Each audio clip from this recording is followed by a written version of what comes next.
আসসালামু আলাইকুম কলিজার ভাই ও বোনেরা, আপনাদেরকে নিয়ে এসেছি আজ এক বাঁশ বাগানে, যেখানে বাঁশের চাষ করা হয়। বাঁশ আছে, বাঁশের জঙ্গল বলে। আমি এসেছি এখানে কিছু বাড়িঘর মেরামত করার জন্য বাঁশের প্রয়োজন। তাই আপনাদের কাছে বাঁশ যে কাটে এই জিনিসটা তুলে ধরছি। এই যে দেখুন, এই বাঁশগুলা আমি কেটেছি, এটা এই বাঁশের ঝাড়। এখন এই বাঁশগুলাকে টেনে বের করতে হবে, বুঝতে পারছেন? এই বাঁশগুলাকে এখন টেনে বাইর করতে হবে। এই বাঁশগুলা কাটলাম এই বাঁশ ঝাড়ের থেকে। জানি না আমার বন্ধু কারা কারা আছেন, তবে আমি বন্ধুদের উদ্দেশ্যে একটাই কথা বলতে চাই। আমরা এই প্ল্যাটফর্মে এসেছি কাজ করার জন্য। ইনশাল্লাহ কাজ করব, ভালো ভালো ভিডিও আপলোড করব। এখন আমাদের ধৈর্য হারালে চলবে না।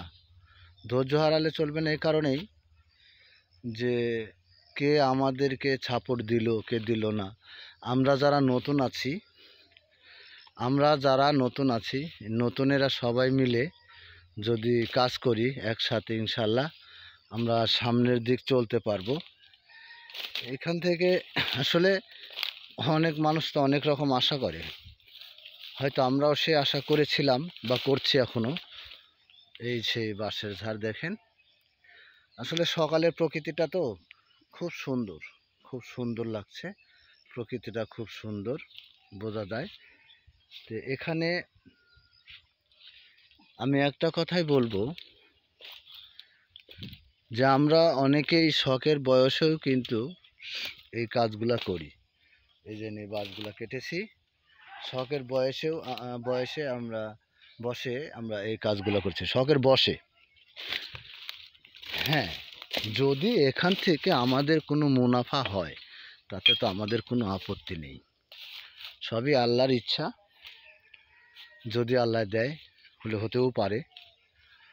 যাক, আমরা এই যে বাঁশঝাড়ে এসেছি, আপনাদেরকে বাঁশঝাড়ে নিয়ে এসে বাঁশঝাড় দেখানোর জন্য আমি খুব আনন্দিত যে আপনাদেরকে আমি এখানে নিয়ে সেই দৃশ্যটা দেখাতে পারবো। ঠিক আছে, এই সে বাঁশঝাড়গুলা কেটে এই লোক বাঁশঝাড় অনেক আগে অনেকগুলা বাঁশ কেটে ফেলেছে, কিন্তু আমার দরকার বিধায় কিন্তু আমি নিতে এসেছি।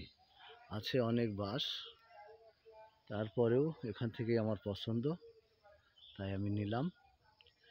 তে বন্ধুরা, কলেজার ভাইয়েরা আমার, যদি কারো এই ভিডিও পছন্দ হয় তাহলে অবশ্যই আমাকে একটু কমেন্ট করবেন। আর আপনারা কীরকম